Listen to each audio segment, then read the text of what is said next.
Hello everyone, I'm Ann Lanka, Assistant Professor of English, and I'm here to present the explanation of the poem The Express by Stephen Spender. And this is part of the syllabus of First MA English, and the title of the paper is English Poetry.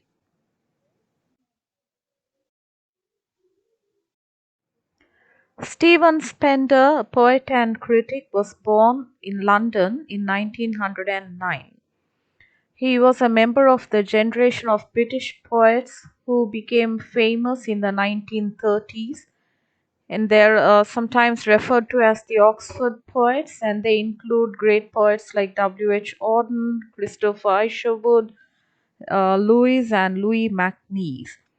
Spender's name is frequently associated with that of W.H. Auden.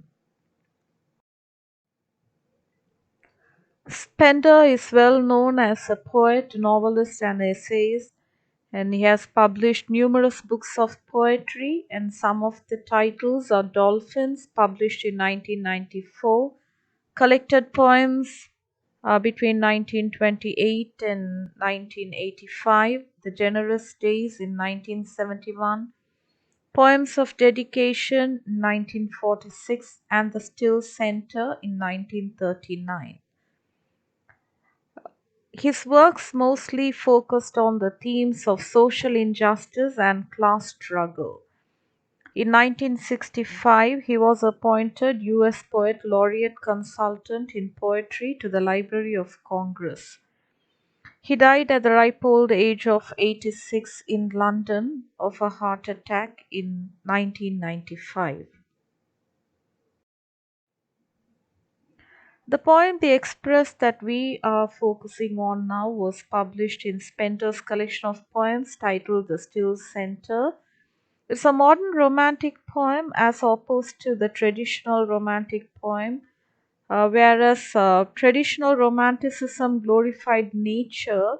This modern romantic poem glorifies the mechanical revolution or the industrial revolution of the 20th century. The express train here stands for the machines, and the speed of the train represents the speed of the progress of the industrial revolution in the 20th century. And the glorious running of the train racing to its destination is vividly and picturesquely described by the poet. So we come to the poem now with all the introduction that we have looked into. And first, let me read the lines and then explain the lines to you, and hopefully, you understand what the poet is trying to help us to understand here. After the first powerful plain manifesto, the black statement of pistons without more fuss but gliding like a queen, she leaves the station. Without bowing and with restrained unconcern, she passes the houses which humbly crowd outside, the gasworks, and at last the heavy page of death, printed by gravestones in the cemetery. So the first line explains the way in which the train leaves the station. So after the announcement is made, the train leaves the station with a loud whistle powerfully, and the train is compared to a queen. The majesty, the authority, and the grace of the queen are personified here in the train. So the train seems to move gracefully, unbothered by the houses which are built closely to each other. So this term of humbly crowd outside, so personification of the houses here, it could refer to the economic difficulties faced by England after the two world wars. During the war, the population of London had left the city in great hurry, but after the war, they have come back with full force, and the city is crowded by the people who have left their rural habitat in search of jobs.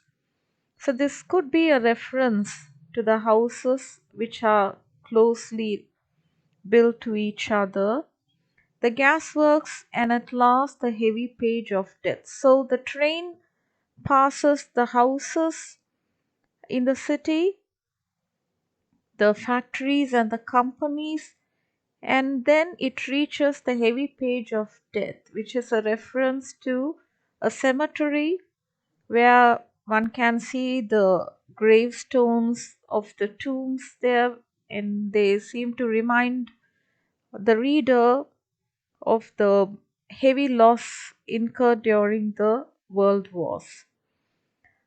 Beyond the town, there lies the open country, where gathering speed she acquires mystery, the luminous self possession of ships on ocean. So the train gathers speed and it reaches the open country. So once it leaves the city or the town behind, it gains speed, and the speed seems to give it a touch of mystery as the train is traveling quite fast, and it seems to acquire mysterious shapes, and the movement is also compared to the graceful movement of ships in the ocean. It is now she begins to sing, at first quite low, then loud, and at last with a jazzy madness, the song of her whistle screaming at curves of deafening tunnels breaks innumerable bolts. So, as the train gathers in speed, she seems to sing. So, the train is personified here as a she. So, the noise gets quite loud, and as the train approaches curves in its lines, the whistle sounds out loud and is described as screaming. And when it enters the tunnel, the sound is quite deafening. The noise made by the innumerable bolts that have been used to keep hold the train together. And always light aerial, underneath goes the elate meter of her wheels.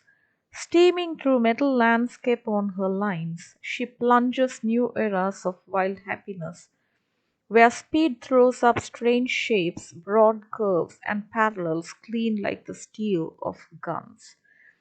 So the train seems to move very fast, and she travels through the landscape, and the noise made by the train touches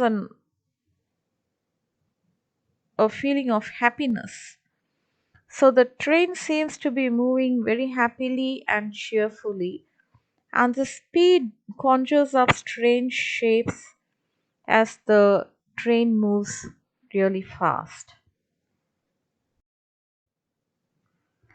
At last, further than Edinburgh or Rome, beyond the crest of the world, she reaches night, where only a low streamline brightness of phosphorus on the tossing hills is white. So here, the progress in the mechanical revolution has enabled humans to travel to whichever distance they wish to. So the train is capable of transporting the humans wherever they want to go. And the speed of the train makes the poet compare the train to a comet in the sky. And the train moves whistling now and then, and the sound produced by the train is compared to the song of a bird.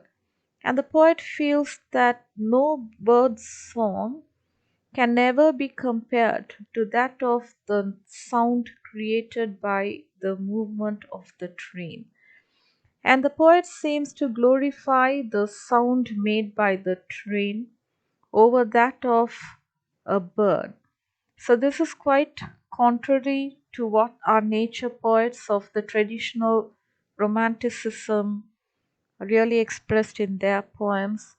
So here it is quite a different touch when the poet Stephen Spender feels that a bird's song cannot be compared to the beautiful music produced by a train in movement.